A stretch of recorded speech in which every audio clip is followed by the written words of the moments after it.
Emakhosini bogogo nabomkhulu ngiyanamukela ku channel yami nisahleli nisalokazi Ntombi Endala uGogo Patricia. So namhlanje I wanna talk about a sensitive topic, but it's not that sensitive, right? So sizokhuluma ngemizimba yethu.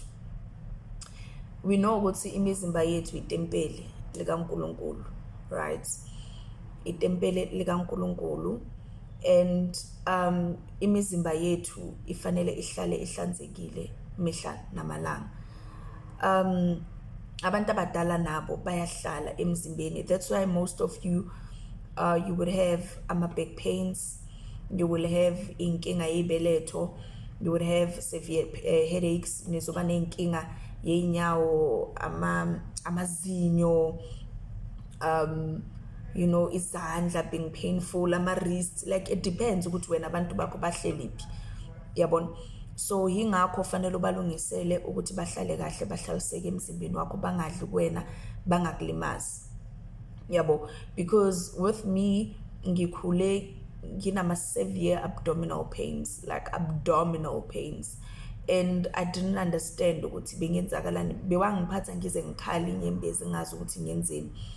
And it was bad to the point ukuthi I was tired of buying pills. Like bese ngibekezela nje mawangiphatha amapeni wakhona ngibekezele nje ngikhale, but I was tired of buying any pills because bengibona ukuthi lamapilisi awayenzi lutho. Now that's where amagobongo eza khona, amagobongo wemimoya, ukuthi abantu abadala, amagobongo ukudla kwabantu abadala.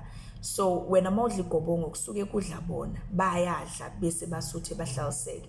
So if abahlalisekanga bazohlaliseka kabuhlungu emzimbeni wakho.